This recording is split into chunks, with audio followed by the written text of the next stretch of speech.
And the great Lady Colin Campbell joins me now. And wow, there couldn't be a bigger contrast between real royalty and, let's be honest, Lady C, showbiz trash these past 24 hours. Because last night... Hi everyone, welcome back to the channel. Today, we're diving into the latest controversy shaking the royal world. Lady Colin Campbell has made some explosive claims about Meghan Markle. And trust me, you don't want to miss what's being said. From accusations of unhinged behavior to the fallout between Prince Harry and the royal family, we're unpacking it all. If you're into royal drama and deep dives, hit that subscribe button and join the conversation. We saw King Charles, Queen Camilla, and Prince William put the British monarchy's best foot forward at this glittering diplomatic corps white tie reception at Buckingham Palace. Meanwhile, Prince Harry on social media talking about his nether regions and swearing while getting a fake tattoo. And Meghan Markle briefing People magazine again about her joyful appearance. She's so joyful, Lady C, at the launch of her brand Highbrow Hippie without her husband by her side. So, Lady C, the contrast between Prince Harry and his blood relatives has never been more stark, has it? Can we kick off with Meghan Markle at Highbrow Hippie? This was just bizarre, wasn't it? Her behaviour is becoming increasingly unhinged.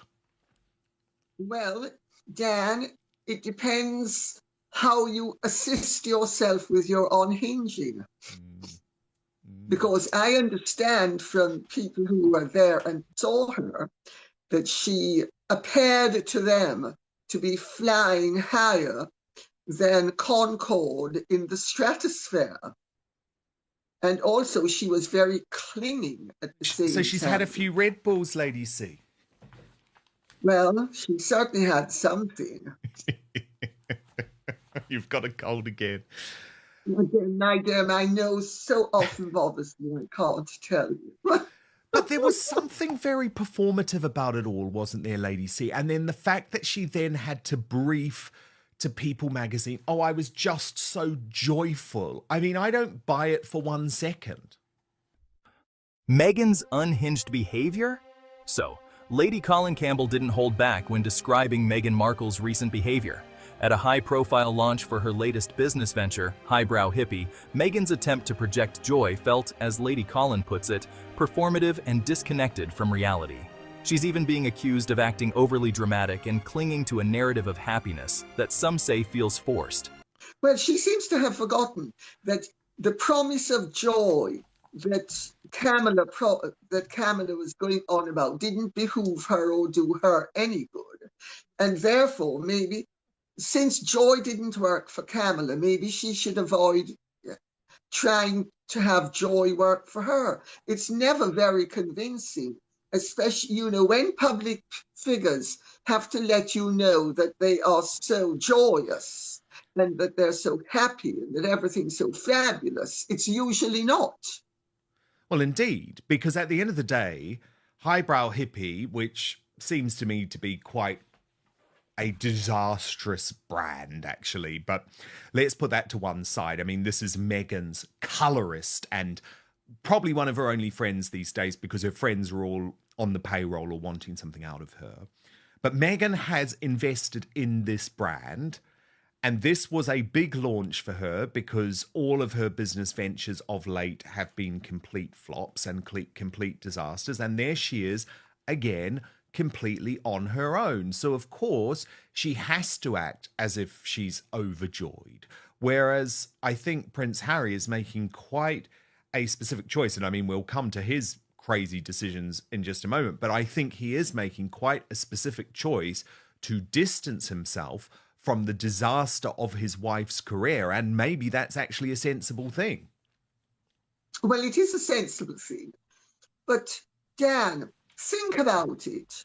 This is a hairdressing salon. I mean, who ever heard of... And what's really interesting is how this launch wasn't just about business. It was yet another moment for Meghan to shape her public image. But is it working? Let me know your thoughts in the comments below. Book Harry's Wild Choices. While Meghan is making headlines at launches, Harry is stirring up his own controversy. regarding a major investment as investing in a hair salon. I mean, give me a break. It's not Revlon. It's not, you know, some famous company. It's a hair salon, and she's investing in it. I mean, that's really scraping the bottom of the commercial barrel in the most extraordinary way. It's like saying, oh, I left a billionaire's palace, and now all of a sudden I'm going to be counting coppers. Have I not progressed? Well, you haven't progressed. I mean, the whole thing is yet again a study in insanity. I'm beginning to think, well, maybe not beginning to think, but I certainly think that Meghan displays signs of actual insanity. I mean, she's totally disconnected from reality. Either that, or she is so delusional that she thinks that everybody buys her lie.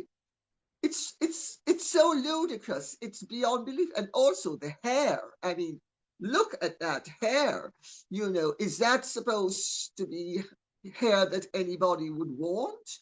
She now looks unkempt. She looks as if she needs a good scrub down.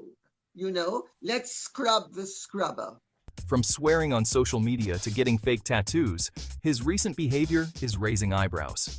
Compare that to King Charles, Queen Camilla, and Prince William attending a diplomatic white tie event, putting their best foot forward. The contrast couldn't be more striking. Harry's shift from royal duties to this kind of public image. What do you think? Is this just Harry being Harry or something deeper? Let me know in the comments, and don't forget to subscribe for more royal updates.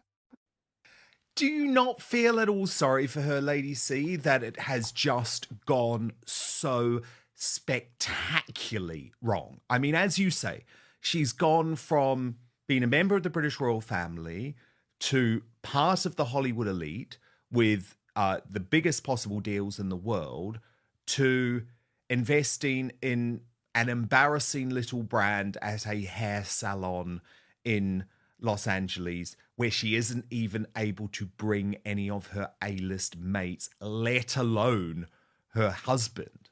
I mean, is there a time when actually we think, goodness me, we should feel sorry for her? Or is this karma because of how she treated everyone along the way? Well, I would feel sorry for her if she displayed the slightest bit of empathy, sympathy, and decency towards other people. Let's remember the King and Catherine are both being treated for cancer. They have both been rarely ill. And Catherine seems to be cancer-free at the moment, but the King is not. And she has, through her ghastly, scabies, she has leaked that you know, they were racist. She hasn't once denied that claim.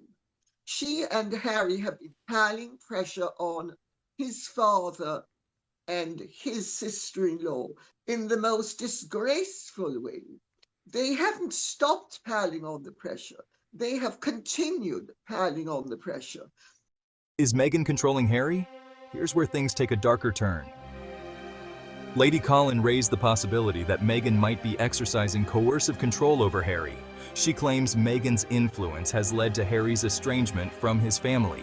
Now, coercive control is a serious accusation. Psychological manipulation that isolates someone from their loved ones. So, are we going, well, let me put it this way. In 1943, if you were in Britain or in Poland or in France or in Lithuania or in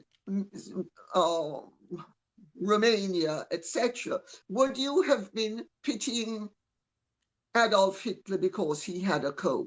No, you wouldn't have. Would you have been pitying any of the Nazis because they were ill? No, you wouldn't. You reserve your sympathy for people who have not shown themselves to be beyond the pale. Meghan and Harry, okay, their crimes, such as they are, are not at the level of the Nazis. But remember, Harry isn't just anyone. He's a grown man with agency. So, is Meghan's influence problematic, or is Harry making these choices himself? It's a tough question, but one that really makes you think. The royal family's struggles. Lady Colin also touched on the pain Harry and Meghan have allegedly caused the royal family. She mentioned Queen Elizabeth's final years. But, it's a convenient comparison to make. Because No, I know what you're everybody saying. understands. I know what you're saying. And at the end of the day, this is a woman who tried to bring down the British royal family. Okay, she failed, but she still caused Queen Elizabeth the Great all of this hell in the final months of her life. And for me, Lady C, I mean, that is unforgivable. And that is why, personally, I don't feel sorry for her. But then it's not only the Queen's final months, it's the Queen's final years and Prince Philip's final months. And also, let's remember that the Queen had prepared rooms. I said it at the time, I might even have said it on your show, your previous show, that I had been informed that they had prepared rooms at Balmoral and had asked Harry and Meghan to come that last summer of the Queen's life, when Harry and Meghan were in England, and so were the children. And the Queen had prepared rooms, asked them, even though they had refused, she still had the rooms prepared in case they changed their minds. Harry and Meghan had a free day. They could have flown up to Scotland. Yes. They could have flown back. She's found it very easy to get on a plane and go to Uvalde. She's found it very easy to get on a plane and go to Elton John. Remember, they said that Archie was too young to travel all that distance to Balmoral. Then they took a flight. The stress on Prince Charles, and even allegations of racism within the institution. It's heartbreaking to think about the toll this has taken on the family, especially when you hear about Queen Elizabeth's attempts to extend an olive branch. Rooms were prepared for Harry and Meghan at Balmoral during her final summer, but they never came. To the south of France, which is further than Balmoral. So all this hypocrisy, all this inconsistency, all these double standards. I mean, you can't sympathize with people when they are actually showing you that they are dangerous and that you need to protect yourself against them. You don't need to sympathize with them. You must protect yourself against them. So no, I think any day she decides to turn over a new leaf and become a human being and say that she regrets some of the things she did, throw her hands up, say mea culpa, and say, I'm really sorry for some of the things I did.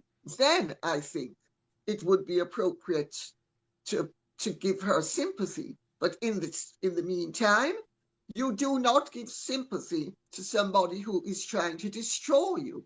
And Meghan and Harry have not only tried to destroy the royal family, they tried to destroy the institution of the monarchy, and they have to a large extent succeeded in damaging it, not only in Britain, but throughout the Commonwealth. I know this because, being a Jamaican, I'm in touch with a lot of people in the Commonwealth, and I get complaints from diplomats, etc. Fewer now, but 2 years ago, people were up in arms about the mischief making that Harry and Meghan were causing them in the Commonwealth with their race baiting. Instead, the divide grew deeper. This really begs the question, when does this end? Is there a path for reconciliation, or has too much damage been done?